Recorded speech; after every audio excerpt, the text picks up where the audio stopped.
28 नवंबर 2025 को मध्य प्रदेश के मुख्यमंत्री डॉक्टर मोहन यादव ने राजधानी के रविंद्र भवन में आयोजित विश्व रंग 2025 टैगोर अंतर्राष्ट्रीय साहित्य एवं कला महोत्सव को संबोधित करते हुए कहा कि मध्य प्रदेश सदैव से संस्कृति, कला, साहित्य और विचारधारा का केंद्र रहा है। आज विश्व रंग जैसे समारोह इन मूल्यों को वैश्विक मंच पर स्थापित करने का कार्य कर रहे हैं। उन्होंने कहा कि कवियों, साहित्यकारों, कलाकारों और रचनाकारों की संवेदनशीलता ही समाज को नई दिशा देती है और वसुधैव कुटुंबकम की भारतीय भावना को सशक्त बनाती है। मुख्यमंत्री ने रविंद्रनाथ टैगोर के साहित्यिक और मानवीय दर्शन का उल्लेख करते हुए कहा कि उनका चिंतन आज भी विश्व को जोड़ने का माध्यम है। मध्य प्रदेश सरकार संस्कृति और साहित्य संरक्षण के लिए प्रतिबद्ध है और ऐसे आयोजनों से नई पीढ़ी में सृजनात्मकता को प्रेरणा मिलती है। उन्होंने कहा कि भोपाल जैसी सांस्कृतिक राजधानी में विश्व रंग का आयोजन भारतीय पहचान को और मजबूत करता है। डॉक्टर यादव ने कहा कि आज का भारत और मध्य प्रदेश वैश्विक मंच पर अपनी कला, भाषा, संस्कृति और परंपरा के साथ आत्मविश्वास से खड़ा है। साहित्य और कला समाज में संवाद, चेतना और सौहार्द का सेतु बनाते हैं। उन्होंने कहा कि सरकार राज्य के कलाकारों, साहित्यकारों और सांस्कृतिक संस्थाओं को नए अवसर देने के लिए निरंतर कार्य कर रही है, जिससे युवाओं को मंच, मार्गदर्शन और प्रोत्साहन मिल सके। उन्होंने कहा कि विश्व रंग केवल एक महोत्सव नहीं बल्कि भारतीय ज्ञान, परंपरा और रचनात्मक विश्व दृष्टि का उत्सव है। ऐसे कार्यक्रम न केवल सांस्कृतिक विरासत को संरक्षित करते हैं बल्कि समाज में नई ऊर्जा, नए विचार और नए संकल्प भरते हैं।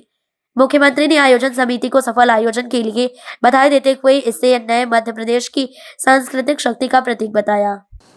टैगोर अंतर्राष्ट्रीय कला महोत्सव 2025 के इस भव्य, दिव्य और वैश्विक दृष्टि से अत्यंत महत्व के इस आयोजन में मैं दोनों हाथ जोड़ के मध्य प्रदेश सरकार की ओर से आप सबका अभिनंदन करता हूँ, आपका स्वागत करता हूँ। सुखद संयोग भी है और अद्भुत कार्यक्रम है और इस अवसर पर मौजूद आप सब भाइयों बहनों, पुनः आपका वंदन, अभिनंदन, आपका स्वागत है। विशाल भारत, विराट संस्कृति, वैश्विक संदेश, एक मंच जिसको हमारी वसुधैव कुटुंबकम की भावना से जोड़ के देखा जाता है। दुनिया में कई प्रकार के लोग हैं, कई प्रकार की संस्कृति है, कई प्रकार के देश है, कई प्रकार से वो अपनी सृष्टि का अलग अलग मीनिंग निकालते हैं, अलग अलग अर्थ निकालते हैं। लेकिन सच्चे अर्थों में आदिकाल से भारत का उद्भव जो हुआ है, ये विश्व बंधुत्व के लिए, ये मातृसत्ता की भावना के आधार पर हम अपने जीवन में जियो और जीने दो को भाव को लेकर जो चलते हैं, उस भावना के आधार पर हमारी भाषा, हमारी संस्कृति, हमारी रहन सहन की कुटुंब परंपरा, मानवता से मानवता को जोड़ने के साथ वेद वाक्य की दृष्टि से यत पिंडे तत् ब्रह्मांडे, जैसा मेरा पिंड है ऐसा ही ब्रह्मांड है, ये जो अंदर का भाव है, इस भाव के आधार पर हमारी दुनिया में एक अलग पहचान है।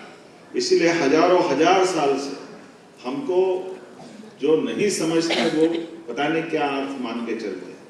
हमने हमारी संस्कृति के बलबूते पर कभी भी अधिसत्ता की भावना नहीं रखी, हमने केवल प्रभु सत्ता की भावना रखी कि केवल प्रभु की सत्ता रहे और हम सब बंधुत्व के भाव से रहे। यही तो विश्व बंधुत्व है, यही आनंद है हमारे लिए। इस भाषा के लिए देव भाषा के नाते से हिंदी समूचे मानव संस्कार के लिए, मानव सभ्यता के लिए हमारे माथे पे बिंदी के समान हिंदी है। यह आनंद हम सबको देता है, इसका एहसास हमको।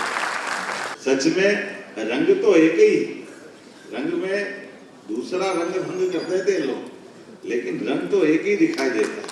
लेकिन उस रंग के अंदर सप्तरंगी इंद्रधनुष छुपा हुआ है, ये हमारी संस्कृति जानती। इसलिए मैं आपको बधाई देता, आपका अभिनंदन करता।